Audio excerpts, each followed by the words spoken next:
Hi hello welcome back to the Aruna's kitchen and vlogs. ಇವತ್ತಿನ recipe ಬಂದು ಮಸಾಲ ದೋಸೆ. ಹೋಟೆಲಲ್ಲಿ ಮಾಡೋ ಥರನೇ ಹೆಲ್ದಿಯಾಗಿ ನಾವೇ ಮನೆಯಲ್ಲಿ ಆರಾಮಾಗಿ ಮಸಾಲ ದೋಸೆನ ಪ್ರಿಪೇರ್ ಮಾಡ್ಬೋದು.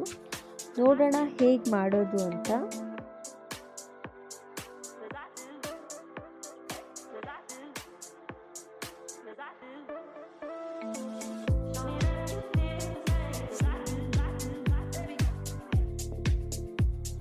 ಮೊದಲು ಕಡಾಯಿ ತಗೊಂಡು ಅದಕ್ಕೆ 2 ಸ್ಪೂನ್ ಎಣ್ಣೆ ಹಾಕಿ, ಎಣ್ಣೆ ಬಿಸಿ ಆದಮೇಲೆ ಸ್ವಲ್ಪ ಸಾಸಿವೆ ಹಾಕಿ ಚಿಟ್ಲಾಗಿ ಬಿಡೋಣ.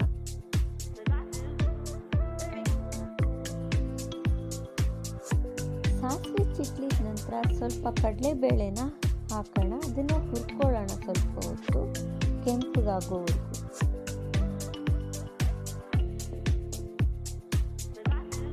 ಕಡಲೆಬೇಳೆ ಕೆಂಪದಾದ್ಮೇಲೆ ಒಂದು 5-6 ಹಸಿಮೆಣಸಿನ್ಕಾಯಿನ ಉದ್ದಕ್ಕೆ ಸೀಳ್ಕೊಂಡು ಅದ್ರ ಜೊತೆ ಸೇರಿಸೋಣ. ಅದ ನಂತರ ಅದಕ್ಕೆ ಸಣ್ಣಗೆ ಹೆಚ್ಕೊಂಡಿರೋ 2 ಈರುಳ್ಳಿನ ಹಾಕ್ಕೊಳ್ಳೋಣ. ಅದನ್ನು ಸ್ವಲ್ಪ ಹೊತ್ತು ಬೇಯಿಸ್ಕೊಳ್ಳೋಣ.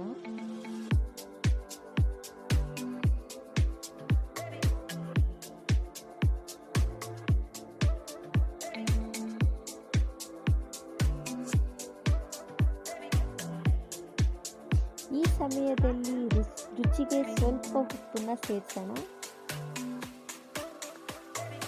ಹಾಗೆ ಒಂದು 1/2 ಸ್ಪೂನ್ ಅರಿಶಿನನೂ ಹಾಕ್ಕೊಳ್ಳೋಣ. ಈಗ ಇದಕ್ಕೆ ಒಂದು ಒಳ್ಳೆ ಮಿಕ್ಸ್ ಕೊಡೋಣ.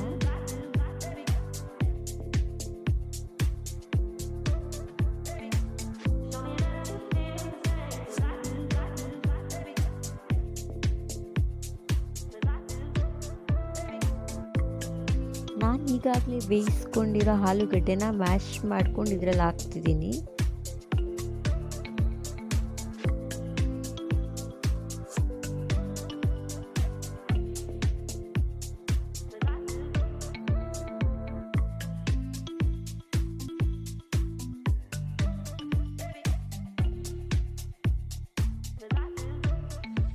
ಇದನ್ನು ಒಂದು 2 ನಿಮಿಷ ಬೇಯಕ್ಕೆ ಬಿಟ್ಟು ಇದಕ್ಕೆ ಸ್ವಲ್ಪ ಕೊತ್ತಂಬರಿನ ಉದುರಿಸ್ಕೊಂಡು ಗಾರ್ನಿಷ್ ಮಾಡಿದ್ರೆ ನಮ್ಮ ಪಲ್ಯ ರೆಡಿ ಆಗುತ್ತೆ.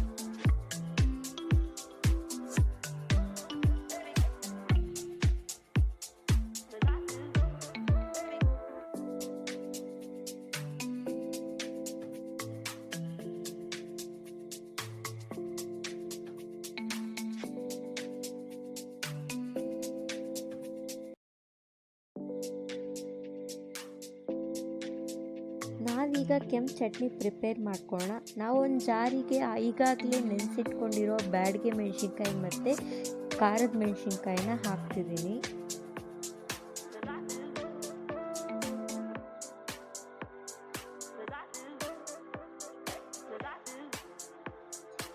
ಇದಕ್ಕೆ ಸ್ವಲ್ಪ ಬೆಳ್ಳುಳ್ಳಿನ ಆ್ಯಡ್ ಮಾಡ್ತಾ ಇದ್ದೀನಿ. ಹಾಗೆ ಕಡಲೆ ಪಪ್ಪನ್ನ ಹುರ್ಕೊಂಡು ಹಾಕ್ಕೋತಾ ಇದ್ದೀನಿ.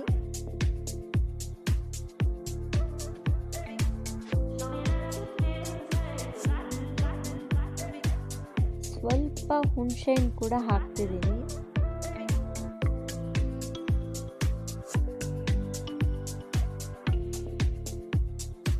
ರುಚಿಗೆ ಸ್ವಲ್ಪ ಉಪ್ಪು,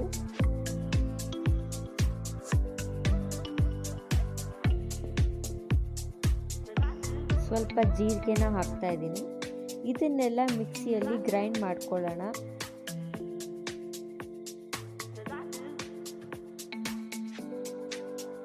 ತವಾ ಬಿಸಿ ಆದಮೇಲೆ ಸ್ವಲ್ಪ ನೀರನ್ನು ಚುಮುಕ್ಸ್ಕೊಂಡು ದೋಸೆನ ಹಾಕ್ಕೋಬೇಕು.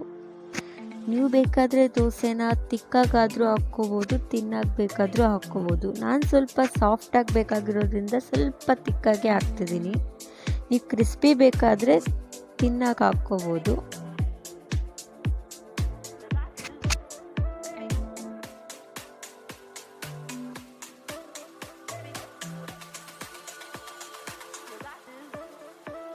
ಮಸಾಲ ದೋಸೆ ಅಂದಿದ ತಕ್ಷಣವೇ ಹೋಟ್ಲಿಗೆ ಹೋಗಿ ತಿನ್ನಬೇಕು ಅಂತ ಏನಿಲ್ಲ, ಮನೆಯಲ್ಲೇ ಹೆಲ್ದಿಯಾಗಿ ಮಾಡ್ಕೋಬೋದು.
ದೋಸೆಗೆ ಎಣ್ಣೆ ಸೇರಿಸ್ತಿಲ್ಲ, ಬಿಸಿ ಮಾಡಿರೋ ತುಪ್ಪನ ಹಾಕ್ಕೋತಿದ್ದೀನಿ. ಮಸಾಲ ದೋಸೆಗೆ ತುಪ್ಪ ಹಾಕಿದ್ರೆ ತುಂಬ ಚೆನ್ನಾಗಿರುತ್ತೆ ಟೇಸ್ಟು.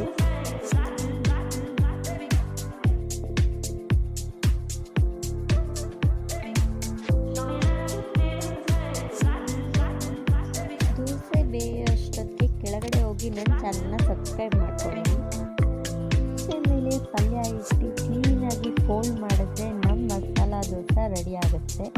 ನೀವು ನಿಮ್ಮ ಮನೆಯಲ್ಲಿ ಟ್ರೈ ಮಾಡಿ ಹೇಗೆ ಬಂದಿದೆ ಅಂದ್ಬಿಟ್ಟು ಕಾಮೆಂಟ್ ಮಾಡಿ. ಹಾಗೆ ನನ್ನ ಚಾನಲ್ನ ನೋಡ್ತಾ ಇರಿ, ಹೀಗೆ ಸಪೋರ್ಟ್ ಮಾಡ್ತಾ ಇರಿ. ನಾನು ಮತ್ತೊಂದು ರೆಸಿಪಿಯೊಂದಿಗೆ ನಾಳೆ ನಿಮ್ಮ ಮುಂದೆ ಬರುತ್ತೇನೆ. ಅಲ್ಲಿವರೆಗೂ ಅರುಣಾಸ್ ಕಿಚನ್ ಆ್ಯಂಡ್ ಬ್ಲಾಗ್ನ ಸಬ್ಸ್ಕ್ರೈಬ್ ಮಾಡಿ, ಲೈಕ್ ಮಾಡಿ, ಶೇರ್ ಮಾಡಿ. ಬಾಯ್ ಬಾಯ್.